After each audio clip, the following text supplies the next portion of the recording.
და UFC-ს ამ წლის ბოლო ღონისძიებაც შედგა და სამწუხაროდ გიგა ჭიკაძე დამარცხდა. აშკარად ქართველებს წლის ბოლოს ბედი არ უწყალობს. სამაგიეროდ 2026 წელი გვპირდება უმაგრეს ბრძოლებს, რამოდენიმე ამ ბრძოლებიდან უკვე ვიცით, ვის შეხვდება, მაგრამ ყველაზე მთავარი ამ ზაფხულს UFC ჩაატარებს ისტორიაში ყველაზე გრანდიოზულ შეჯიბს თეთრ სახლში. ხო და ამ ტურნირზე დიდი ალბათობით ჩვენი ბიჭებიც იჩხუბებენ. მოკლედ დღეს ამ გადაცემაში განვიხილავთ გიგა ჭიკაძის ბრძოლებს, განუს დაბრუნებას UFC-ში, ჯონ ჯონსის გულაობას ჩეჩნეთში და ბევრ საინტერესო რაღაცას. შენ კიდე დალაიქე ეს ვიდეო, რაც მეტი ლაიქი და კომენტარი ექნება ამ კონტენტს, ესე იგი უფრო მეტია საჭირო, ამაზე კიდევ მე ვიზრუნებ. დავიწყოთ ცუდი ამბით, გიგა ჭიკაძე დამარცხდა არგენტინელ ახალგაზრდა პროსპექტთან კევინ ვალეხოსთან. ვისაც გიგა ჭიკაძის კარიერა გაინტერესებთ უფრო დეტალურად, მაქვს გაკეთებული მასზე სერიოზული ვიდეო, ნაჩვენები მაქვს ყველა ბრძოლა, მისი კარიერა, გულს აღწერაში დაგიტოვებთ, ვისაც გაინტერესებთ, გადადით და ნახეთ. რაც შეეხება გიგას მეტოქეს ვალეხოს, ის არის 24 წლის, არის ნამდვილი ფინიშერი, ძირითადად ბრძოლებს ნოკაუტებით იგებს და იმ მომენტისათვის, როდესაც ის გიგას შეხვდა, მისი რეკორდი პროფესიონალებში იყო 16 გამარჯვება და 1 მარცხი. აღსანიშნავია, რომ მან 16 გამარჯვებიდან 12 ბრძოლა ნოკაუტით დაასრულა და 2 საბმიშენი ჰქონდა. სანამ UFC-ში მოხდებოდა, ის იყო Samurai Fight House-ის ჩემპიონი, მან 4-ჯერ მოასწრო თავისი ტიტულის დაცვა და აი ესე მოხდა Dana White Contender Series-ში. 10-ის ჟან სილვასთან დამარცხდა და ეს იყო მის კარიერაში პირველი და უკანასკნელი მარცხი. ამის მერე ის წავიდა ისევ თავის პრომოუშენში, Samurai-ში, სადაც 2 ბრძოლა მოიგო, 2-ვე სატიტულო, 1 ბრძოლა მოიგო მან ნოკაუტით, მეორე საბმიშენით და აი ასე 2023 წელს დაბრუნდა UFC-ში და გააფორმა კონტრაქტი. ამ 2 წლის განმავლობაში ვალეხოსმა უმაგრესი 5 გამარჯვებიანი ვინსტრიკი გააფორმა UFC-ში, 4 ბრძოლა მან ფინიშით მოიგო და აი ახლა შეხვდა ჩვენ ქართულ მებრძოლს გიგა ჭიკაძეს. რაც შეეხება თვითონ ბრძოლას, ჭიკაძე პირველ რაუნდში იყო შეუდარებელი. ყველა ველოდებოდით მის დარტყმას ღვიძლში ფეხით და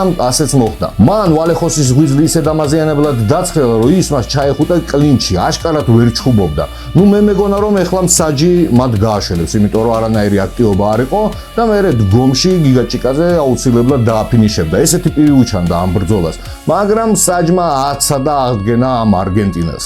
და აი მეორე რაუნდის პირველ ნახევარში ვალეხოსმა 2-ჯერ იპოვა გიგას სახე თავისი მარჯვენა ჰუკით, მერე ზედ მიაყოლა ბექფისტი და ბოლოს ის მიწაზე დააფინიშა.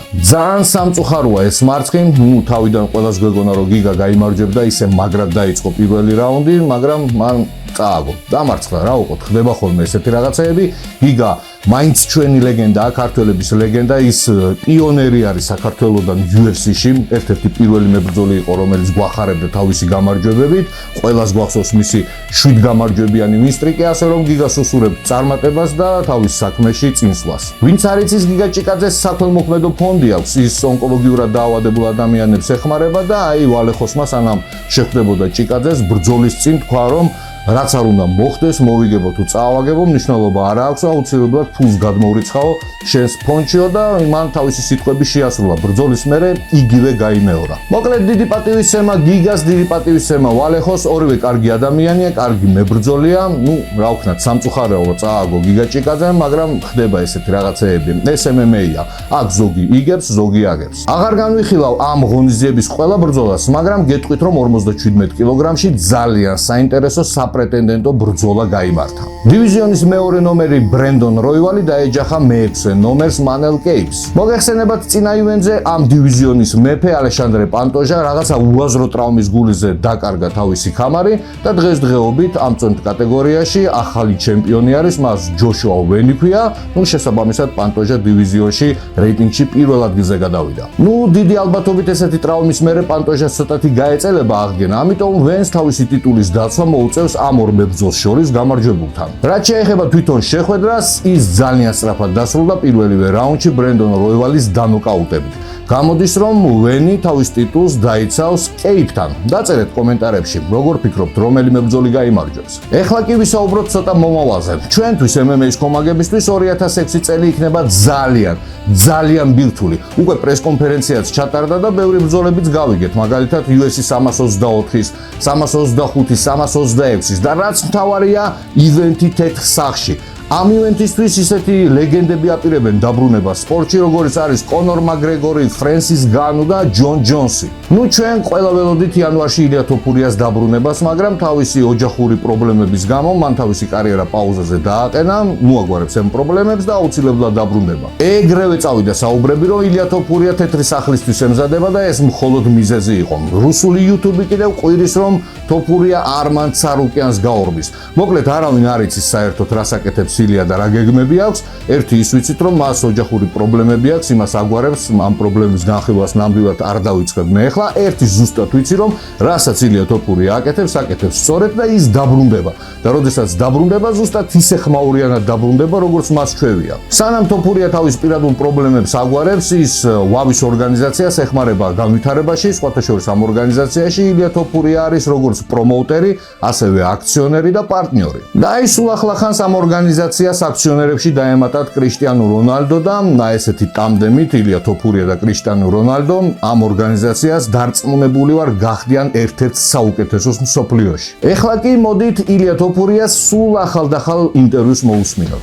შენ ძალიან ბევრი რამე გააკეთე WoW-ის პრომოუშენის პოპულარიზაციისთვის. ზოგადად თოფურიას გვარმა დიდი წვლილი შეიტანა ესპანეთში სპორტის პოპულარიზაციაში. ეხლა კი თქვენს პროექტს კრიშტიანო რონალდო შეემატა. რას ფიქრობ ასეთი ადამიანის პარტნიორობაზე? კრიშტიანოს აქ ყოფნა მართლაც ძალიან მნიშვნელოვანია პრომოუშენის განვითარებისთვის. ბევრი უყურებს მის გამომწერებს სოციალებში, მე კი ვხედავ ცოდნას და შესაძლებლობებს. მას მილიონობით ადამიანი ადევნებს თვალს. მართლა მიხარია, რომ კრიშტიანო გახდა ჩვენი დიდი ოჯახის წევრი. ამას წინათ UFC-მ დაანონსა ჯასტინ გეიჯის და პედი მიბლეს შორის ბრძოლა დროებით ტიტულზე. ადრე შენ იძახდი კიდეც თუ უნდაო პედის ჩემთან ბრძოლაო, ის ჯასტინს უნდა შეხვდესო. კმაყოფილი ხარ UFC-ს გადაწყვეტილებით. ძალიან კმაყოფილი ვარ, სიმართლე გითხრათ, ამ ამბავზე მაქვს ნასაუბრები UFC-სთან წინასწარ. მათმა იცოდნენ, რომ ჩემი პირადული პრობლემების გამო ვერ ვიჩხუბებდი იანვარში, ამიტომ იქნა მიღებული ასეთი გადაწყვეტილება. ფიქრობ ორივე იმსახურებს ამ ტიტულზე ბრძოლას, ვულოცავ მათ, მაგრამ საბოლოო ჯამში ისინი ბოლოს დაეჯახებიან ნამდვილ ჩემპიონს. და შენთვის ფავორიტი რომელია? ასეთ ბრძოლაში პროგნოზები ცოტა რთულია. ეს რეალურად მძიმე შერკინება იქნება. პედის შედარებით უკეთესი პარტერი აქვს. ჯასტინი კი ცნობილია თავისი მძიმე ხელებით და ფეხებით. მას ძალიან დამაზიანებელი ლოუ-კიკები აქვს. პედი კი ბევრ დარტყმას ატარებს. მოკლედ სანახაობრივი შერკინება იქნება, მომწონს, როდესაც ჯგუფში არ იცი ვინ არის ფავორიტი და არ იცი ვინ გაიმარჯვებს. პედის და მე გვაქვს ჩვენი ისტორია. ყველაფერი იმ ტვიტის მერე დაიწყო. მერე იყო ლონდონი და ასე შემდეგ. მასთან წინა კვირას ჰქონდა საუბარი და ის ბევრად დაწყნარებულია. იძახის, რომ პატივსცემს და წარმატებებს მისურვებს პირადულში. ფიქრობ თქვენ შორის რამე შეიცვალა? მოიხსნა ის დაძაბულობა. დაძაბულობა რა თქმა უნდა იქნება. ყოველთვის ვთვლიდი, რომ პედი ჩემთვის საინტერესო მებრძოლია, რომელიც თავის საქმეს კარგად აკეთებს. მაშინ ვხედავ ადამიანს, რომელიც შეცდა ინტუიტით საქართველოზე. ყველანი შეცდომებზე ვსწავლობ. ცხოვრება შედგება გამოცდილებისგან. ჯასტინი იძახის, რომ UFC-ს გეგმებს დაანგრევს და ილიას თეთრ სახლში შეხვდებაო. თან გეიჯი ამერიკელია, აქვს კონტაქტი ტრამპთან, რას ფიქრობ ამ ყველაფერზე? ყველაფერი დამოკიდებულია უფლის ნებაზე. მჯერა რაც არ უნდა მოხდეს, ეს ჩემთვის კარგი იქნება. თუ პედი გაიმარჯვებს, ესე იგი მას შევხვდები. თუ გაიმარჯვებს გეიჯი, UFC-ს სხვა გეგმები აქვს. ამაზე საუბარი არ შემიძლია. თუმცა თუ შემომთავაზეს გეიჯისთან ბრძოლა თეთრ სახლში, ეს ჩხუბიც იქნება ძალიან სანახაობრივი. არ ვიცი რამდენად შეიძლება ჯასტინმა UFC-ს და პედის გეგმები დაანგრიოს. ეს თითქმის შეუძლებელია. ყოველ შემთხვევაში მე მას წარმატებას უსურვებ, მაგრამ არ ვიცი ჩემი სურვილები როგორ დაეხმარება მას პედისთან ჩხუბში. თუ გაიმარჯვებს, ჩემთან გალიაში მოუწევს ჩაკეტა. აქ კი წარმატებები მას ვერ უშველის. და ბოლოს, როდის დაპირებ დაბრუნებას? ამ მომენტისათვის ჩემ პირადულ პრობლემებს ვაგვარებ. ზუსტი თარიღი არ ვიცი. როგორც კი ყველაფერს მოვაგვარებ, ეგრევე დავბრუნდები. დღესდღეობით ყველაზე მნიშვნელოვანია ჩემი ოჯახის და შვილების კეთილდღეობა. როგორც კი ყველაფერს მოვაგვარებ, დავბრუნდები ოქტაგონს და გაჩუქებთ იმ შოუს, რომელსაც ჩემი გულშემატკივრები იმსახურებთ. ილია აღარ არის დროებით. ამიტომ UFC 25 იანვარს შემოიტანა დროებითი ტიტული. გაათამაშა დროებითი ტიტული და ლოგიკურად რო იმსჯელოთ, ამ ტიტულზე აუცილებლად უნდა ებრძოლა პირველ ნომერ სომეხ არმან ცარუკიანს. ეს ლოგიკურად რო იმსჯელოთ, მაგრამ დანა ვაიტმა სომეხს ორმაგი სომხური შეუსრულა. როგორც ჩანს, ცარუკიანს ისევ არ ექნება სატიტულო შეხვედრა. რა უნდა ქნას მანეს, რომ დაიმსახუროს? არმანს ერთხელ უკვე ქონდა ამის საშუალება და თქვენ იცით ეს ყველაფერი რითიც დამთავრდა. მაგრად მკიდია რეიტინგში რომელ ადგილს იკავებს. სატიტულო ბრძოლისთვის მას ბევრი აქვს სამუშაო. ცარუკიანმა რომ მიჩხუბოს კამარზე, ნამეტანი ბევრი რამ უნდა დაემთხვეს. ანუ მან შემდეგი ბრძოლა უნდა მოიგოს. აი როგორ აგიცნათ, სარუკიანმა თვითონ იცის რა მოხდა. კიდია გარშემო ვირასიძახის, მან ყველაფერი კარგად იცის, ასე რომ არმანმა დანა ვაიტთან ძალიან მაგარი რაღაცა მიქარა, იმით რომ არ შეხვდა ისლამ მახაჩევს. ნუ ოფიციალურად ყველამ ვიცით რომ ეს ტრავმის ბრალი იყო, მაგრამ ექიმებმა რო შეამოწმეს არმანი, ყველაფერი ჯიგრულად იყო. ზოგი საუბრობს იმაზე, რომ მან წონა ვერ ჩააბარა, ზოგი კი იმაზე საუბრობს, რომ ეს ბრძოლა მან გაყიდა. აი მართლა არ ვიცი სინამდვილეში რა მოხდა აქ, მაგრამ ფაქტი ის არის, რომ ამ ყველაფრის მერე ის ძალიან მაგრად ჩაუბრატდა დაღესტნელ მებრძოლებს, ასე რომ დაწერეთ კომენტარებში თქვენ რას ფიქრობთ ამ სიტუაციაში რა მოხდა. სამაგიეროდ ჩატეხილი არმანი მაინც არ ჩერდება და 30 დეკემბერს ის ბრძოლას მართავს. ოღონდ UFC-ში არა. ის გრეპლინგის ტურნირში იღებს მონაწილეობას, სადაც შეხვდება შარა ბულეთს და მართლა საინტერესო ორთაბრძოლა იქნება, ველოდებით შედეგებს. სუბუქი წონის რეიტინგი დღესდღეობით ესე გამოიყურება. დივიზიონის ჩემპიონი არის ილია თოფურია, პირველი ნომერი არმან სარუკიანი, მეორე ჩარლზ ოლივერა, მესამე მაქს ჰოლუეი, მეოთხე ჯასტინ გეიჯი და მეხუთე პედი პიმბლეტი. ლოგიკურია დროებით ტიტულზე ერთმანეთს უნდა შეხვედროდნენ პირველი და მეორე ნომერი, ანუ არმან სარუკიანი და ჩარლზ ოლივერა, მეორეჯერ სარევანშო ბრძოლით. ნუ მაქსიმუმ პირველი და მესამე ნომერი, ანუ არმან სარუკიანი და მაქს ჰოლუეი. თუმცა დანა ბიძიამ კიდევ ერთხელ დაუმტკიცა სუყელას, რომ ამ ორგანიზაციაში ყველაფერს ისწვიტავს და აიღო და ერთმანეთს დააჯახა დროებით ტიტულზე, რეიტინგში მყოფი მეოთხე და მეხუთე ნომერი, ანუ პედი პიმბლეტი და ჯასტინ გეიჯი და პლუს აქ დაამატა, რომ ამ მატჩში გამარჯვებული ნამდვილ ტიტულზე ილიას შეხვდება. ორივე ამ მებრძოლზე მაქვს გაკეთებული დოკუმენტური ფილმები, სადაც განვიხილე ყველა მათი ბრძოლა, ანუ გეიჯის და პედის.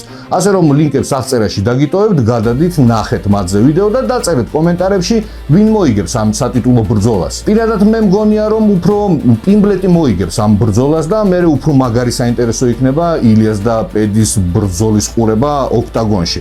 ასე ჩემსავით ფიქრობს ძალიან ბევრი ადამიანი და მათ შორის ასე ფიქრობს არმან სარუკიანი, რომელმაც ჯასტინ გეიჯის შესთავაზა ამ ბრძოლისთვის მზადებაში დახმარება, მაგრამ ჯასტინ გეიჯიმ ის უარით გაისტუმრა, უთხრა რომ ესეთი სომხური ზახოდებიო მე ამ მჭირდებაო, ყველაზე შეიძლება სარუკიანი გეიჯი ჩაინიშნოს რომ ბრძოლაო და რისთვის არის საჭირო იცოდეო როგორ ვემზადები მეო. ამავე UFC 324-ზე კიდევ ერთი სატიტულო ძალიან ბირთვული ბრძოლა გველის, ოღონდ ამჯერად ხალებში. მოქმედი ჩემპიონი კაილა ჰარისონი თავის ტიტულს დაიცავს ამ სპორტის ლეგენდასთან, ყველა დროის საუკეთესო ქალ მებრძოლთან ამანდა ნუნესთან. ამანდა ნუნესი კი ქალებში არის ნამდვილი ჯონ ჯონსი. ის იმდენად მაგარი მებრძოლი ქალი არის, რომ ცოლიც კი მოიყვანა.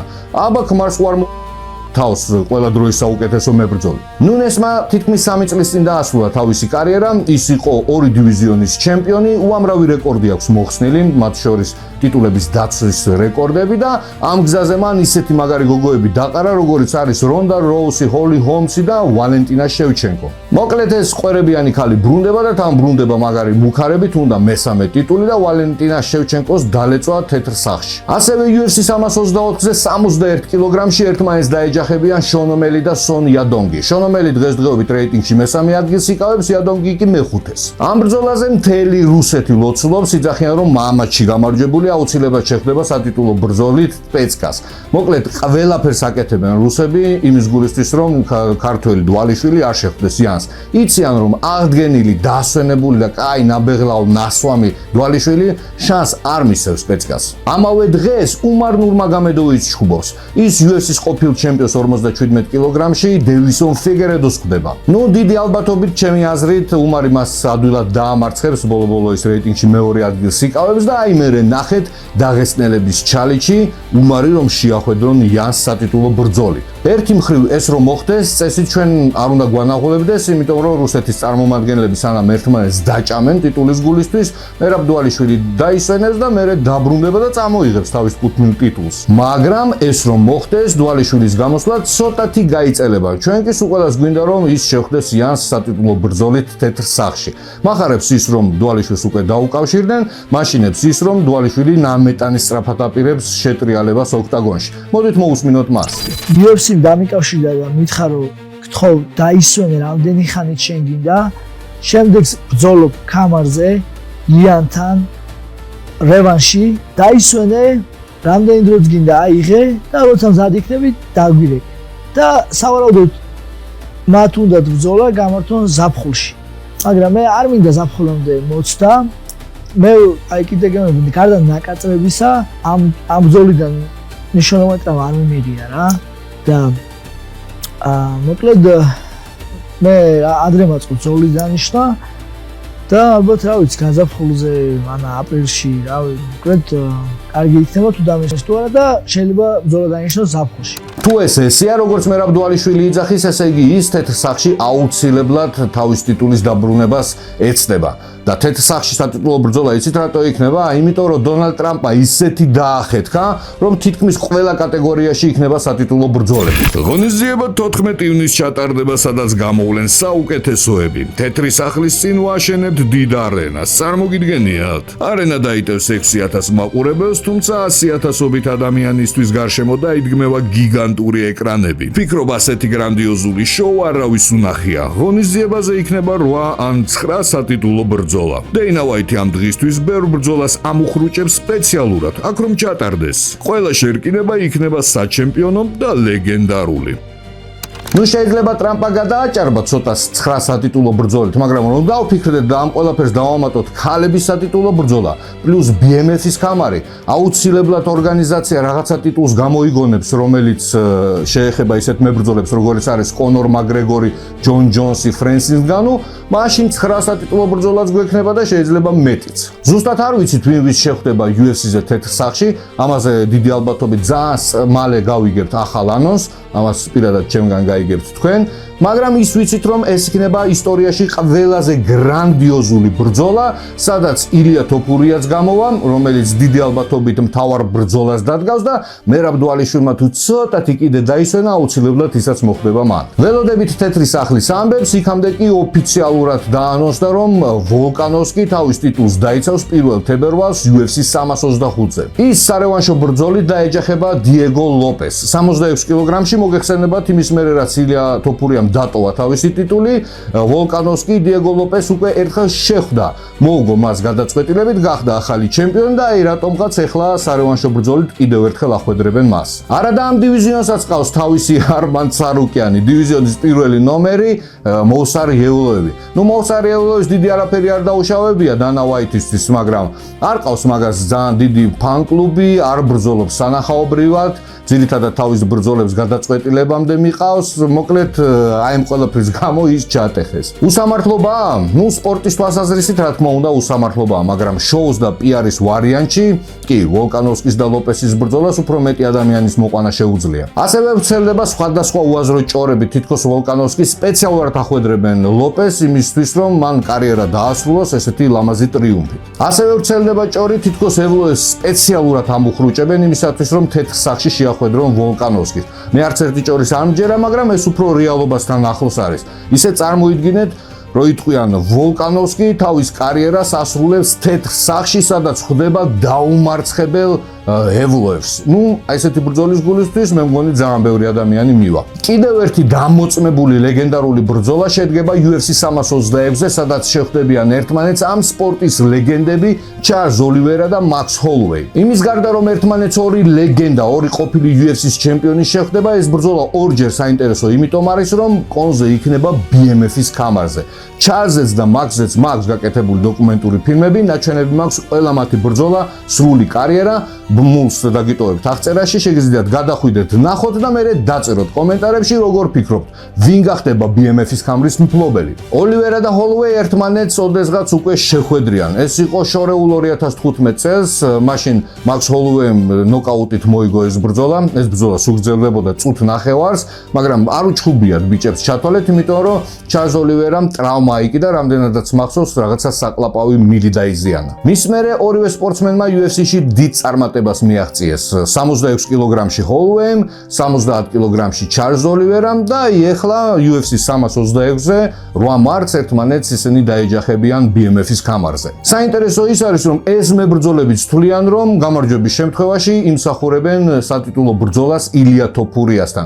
მოკლედ ძალიან მაგარი გულიანი ბიჭები არიან, იმის მერე რაც ილია თოფურიამ გაუჩალიჩა ოქტაგონში ამ ორივე მებრძოლს, კიდევ იწევენ ილიასკენ. მოკლედ ორივე კაი ტიპია, უსურებ მათ წარმატებას წარმატებას. ნეტა არმანი და პიმბლეტიც ესეთ გულზე იქნებიან იმის მერე რაც გამოივლიან ილიას ჯოჯოხეთს რაღაც ეჭვმეპარება. ამასობაში ჯონ ჯონსიც გამოჩნდა და ითხოვს ბრძოლას თეთრ სახლში და თან ითხოვს ბრძოლას ალექს პერეირასთან. ხო წარმოგიდგენიათ რა მაგარი სანახაობა იქნება ჯონ ჯონსი ალექს პერეირას წინააღმდეგ. კარგი ის არის რომ პერეირამაც გამოთქვა ჯონსთან ბრძოლის სურვილი და ყველა თანხმდებით რომ ეს შერკინება იქნება ნამდვილად ისტორიული, სადაც მებრძოლები ძალიან მაგარ მაყუცი შოვია. მართალია ეს ბრძოლა რა წონაში მოხდება გაურკვეველია, ნუ ყველამ ვიცით რომ მძიმე წონაში ახლა მოქმედი ჩემპიონი არის ტომას პინალი, რომელსაც დაუმთავრებელი საქმეები აქვს სირილ განთან და თითქოს ამ ბრძოლასაც ამოხრუჭებენ თეთრი სახლისთვის. 93 კილოგრამში ჯონს კიდევ დაკლება მე მგონი ძალიან გაუჭირდება. მოკლედ არ ვიცი, შეიძლება UFC-მ რაღაცა თეთრი სახლის რაღაცა სპეციალური ტიტული გამოიგონოს და ისი აჩხუბავს,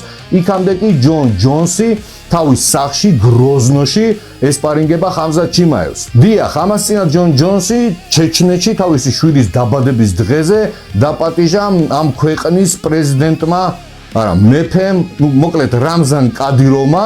ყველა ხვდებით რომ ჯონ ჯონსი იქ თავის ფეხით ნამდვილად არ ჩავიდოდა, მაგრამ რამზან კადიროვმა დიდი ალბათობით კაი მაყუთი შესთავაზა, მან უარი ვერ თქვა და აღმოჩნდა გროზნოში საკუთარ სახლში. როგორც არ უნდა იყოს, ჯონსი ნამდვილ სამოთხეში აღმოჩნდა. ქალაქში ის მოძრაობს საპრეზიდენტო ესკორტით, ბინა აჩუქეს ყველაზე პრესტიჟულ გროზნოს რაიონში. ვისაც ჩემი დოკუმენტური ფილმი აქვს ნანახი ჯონზე, ყველა მიცის რომ ის ერთხელ დააკავეს ქუჩაში პისტოლეტს ისროდა. აქ კი გროზნოში მან ყველანაირი შეიარაღებიდან გაისროლა და თან ისე რომ არ დასაჯეს.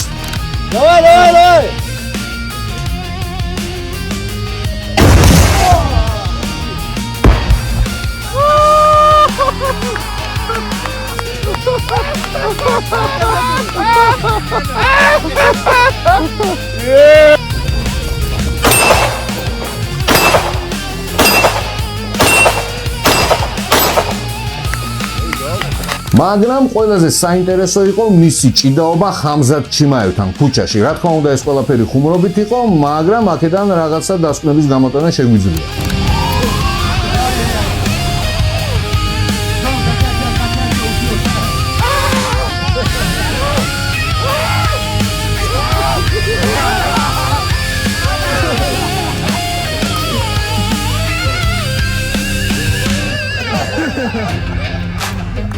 დაწერეთ კომენტარებში რას ფიქრობთ ნამდვილ ჯახში ხამზად ჩიმაევიდან ჯონ ჯონს შორის რომელი მებრძოლი მოიგებდა.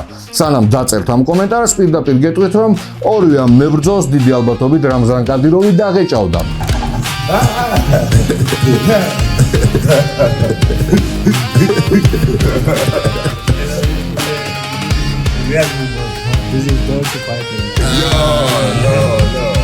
No, you gotta do it. You gotta have that. That's legal.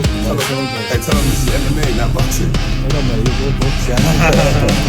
მოკლედ ყველა თანხმდებით რომ ჯონ ჯონსი თეთრი სახლის ივენტს ნამდვილად დაამშვენებდა მისი ბრძოლა პერეირასთან და დიდი ალბათობით პირადად მე ვფიქრობ რომ ჯონსი გაიმარჯვებდა მძიმე წონაში. ნუ იმის მეშვეობით რომ ის უფრო კარგად ჭიდაობს და ჩემსავით ძალიან ბევრი ადამიანი ფიქრობს. თუმცა ესეთი ფავორიტი ის ვერ იქნება ფრენსის ნგანუსთან. დიახ, ფრენსის ნგანუმაც გამოთქვა სურვილი თეთრ სახლში ბრძოლის და აქვე დაამატა რომ ჩემიო და ჯონსის ბრძოლას უფრო საინტერესო იქნებაო. და აი ამაში მე ნგანუს ვეთანხმები ნამდვილად ყველას მაგრად გაგვისწორდებოდა ჯონ ჯონსის და ფრენსის ნგანუს ბრძოლა. თან მათ ისტორიაც აქვს. ერთი პერიოდი იგეგმებოდა ამ მებრძოლების ერთმანეთთან დაჯახება, მაგრამ ბიჭებმა ვერ გაუგეს ერთმანეთს. მერე ნგანუს ორგანიზაციასთან UFC-სთან დაეძაბა სიტუაცია, გარიცხეს ის UFC-დან, ის წავიდა PFL-ში, PFL-ში გახდა ამ ორგანიზაციის ჩემპიონი. მერე PFL-შიც დაეძაბა სიტუაცია, კაი ხანი არ უჩხუბია, არა და PFL-ში ერთი ბრძოლა აქვს კიდევ კონტრაქტის მიხედვით დარჩენილი. მოკლედ ცოტა არეულად არის ფრენსის ნგანუ. ნუ ნგანუს ყველასთან დაძაბული ურთიერთობა აქ და მესმის მისი ამ რამოდენიმე წელიწადში მას ძალიან ბევრი პრობლემები ჰქონდა. შვილი გარდაეცვალა, მერე თავის ქვეყანაში გოგონას დაეჯახა, ციხეში იჯდა.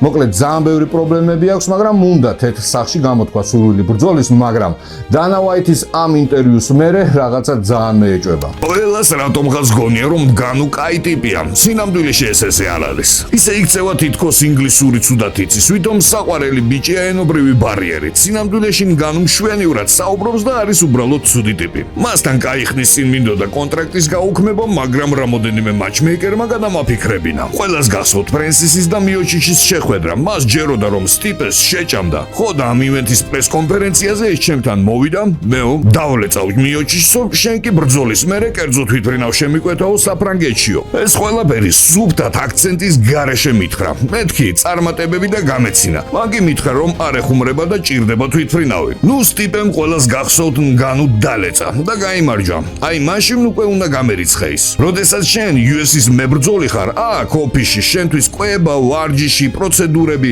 მოკლედ ყველაფერი უფასოდ გაქვს. ნგანუ ამით კი არ სარგებლობდა, არამედ აქ ცხოვრობდა. ხო და ერთი დღე ბრძოლის შემდეგ ჩვენ ჩემთან ოთახში შევხვდით და მეკითხება, სად არისო ბონუსიო? ნუ მე აუხსენი თუ რატო არ ეკუთვნოდა მას ბონუსი, აუხსენი ვინ მიიღო, რატო მიიღო, დავასრულე საუბარი, აუდექი გავდივარ და ნგანუ მაისურზე მომკიდა ხელი და უკან ოთახში შემომწია.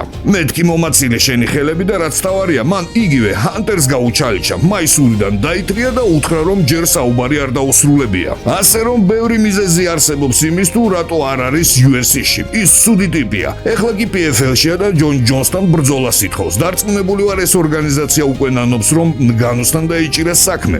ეხლა კი გადავავლოთ თვალი წლის ბოლოს რომელ კატეგორიაში ვინ არის ჩემპიონი. 57 კილოგრამს ახალი ჩემპიონი ყავს, მას ჯოშუა უენი ქვია. ის მხოლოდ იმიტომ იმყოფება ამ ადგილზე რომ დაიტრაუმა ალეშანდრო პანტოჟა.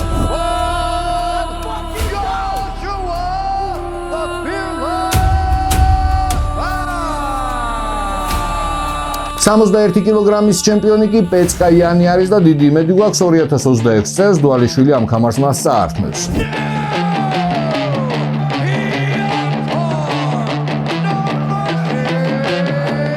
ილიას ასვლის მერე 66 კილოგრამში ალექსანდრ ვოლკანოვსკიმ დაიბრუნა თავისი ტიტული და დღესდღეობით ამ დივიზიონში ის არის ჩემპიონი.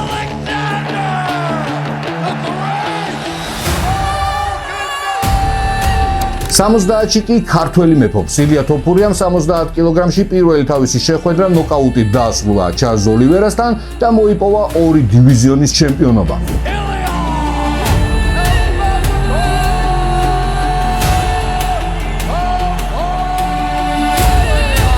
ისლამ მახაჩევი კი ყველას გვახსოვს რომ ავიდა 77 კილოგრამში, უპრობლემოდ მოუგო ბრძოლა მადალენას და გახდა ამ დივიზიონის ჩემპიონი.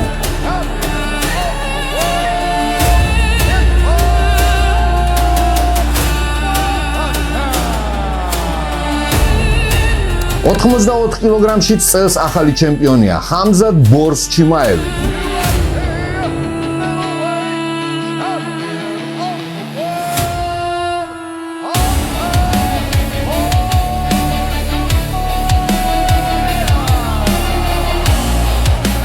93 კილოგრამში ალექს პერეირამ გაანადგურა სარევანშო ბრძოლაში მაგომედ ანკალაევი და დაიბრუნა თავისი კუთვნილი ტიტული.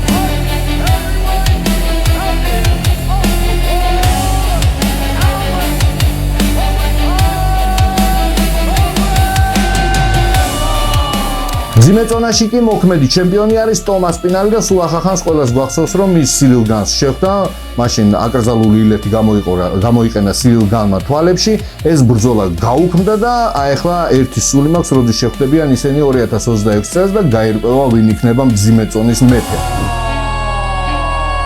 კიდევ ერთს დავამატებდი ილია თოფურიასთან დაკავშირებით. როგორც ჩანს, ისლამ მახაჩევი ილია თოფურიას ნამდვილად გაურბის. აი, ყველას გვინდოდა რომ ისლამ მახაჩევი შეხვედროდა ამ თეთრი სახლის ივენტზე ილია თოფურიას. მაგრამ ჰაბიბი გამოვიდა და პირდაპირ თქვა რომ ამ ბრძოლის მომხრე არ არის და დაასახელა რამოდენიმე მიზეზი. არისო ისეთი რაღაცეები, როგორც არის აკლიმატიზაციაო, ბრძოლაო, ღია ცის ქვეშო. მოკლედ არ მინდაო რომ შეხვდენო ეს მებრძოლები ერთმანეთს. ისლამ მახაჩევმაც დაადასტურა მისი სიტყვები და მიზეზები, ჩვენ კი სულ ყველამ ვიცით რომ ჰაბიბის სიტყვას გუნდში ისლამ მახაჩევი კი არა ვერავინ ვერ ახტება. ასე რომ დიდი ალბათობით ილია ერთ სახლში შეხვდება ან გეიჯის ან პედი პიმბლეტს, ისლამ მახაჩევს კიდევ უსურებ კარგ აკლიმატიზაციას, ჯობია ჩამოვიდეს და შეხედოს ამ ბრძოლას თავისი თვალებით ტრიბუნებიდან. ნუ შეიძლება იქ ეკრანებსაც აყენებენ გარეთ.